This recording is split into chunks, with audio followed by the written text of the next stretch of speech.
Welcome back to Brighter Rays. Today we're just finishing up our study on 1 John, the end of 1 John chapter 2 and the beginning of 1 John chapter 3. So, we as children of God will be like Him when He returns.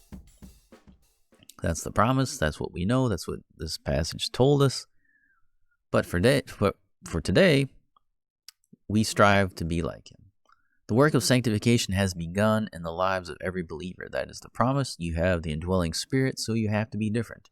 Can't be the same. If you are the same, if you're practicing lawlessness, practicing sin, and not practicing righteousness and growing in that, then you don't have the Holy Spirit. You're not saved. So we're being changed, even now. But this is not a passive change. We are not to sit on the couch and wait for the change to come. We're called to work out our salvation with fear and trembling, to be zealous after good works. We're to show the love of God to the world. We're to hate the world system, but love our enemies. Like brands from the fire, we pluck those whom God has called out of the fire. There's Christians all around the world. Some of them don't know it yet. So we share the gospel. God opens their eyes, they come. So we introduce them to God, and then whom they know, but they already know Him, but we kind of reintroduce Him.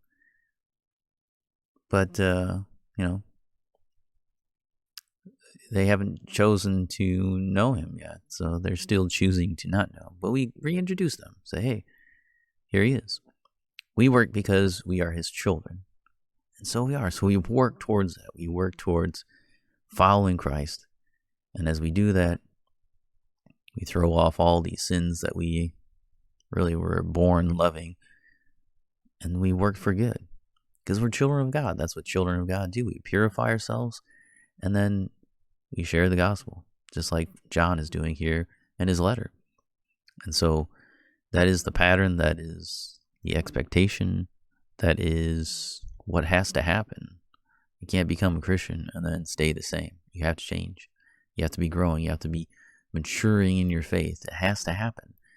There's no other option with that. So that's where we're at for today. That's the end of our study for this week. We've made it to the end of this section. Now we're going to move on next week to the children of the devil, because he talks about children of God, so he's going to talk about the other side now too. Remember, John's very cyclical, very logical. So he sets up the argument here, who are the children of God? And then he's going to set up, okay, who are the other children? What's the opposite side of that? And so he's going to talk about that next time. So that's what we'll look at.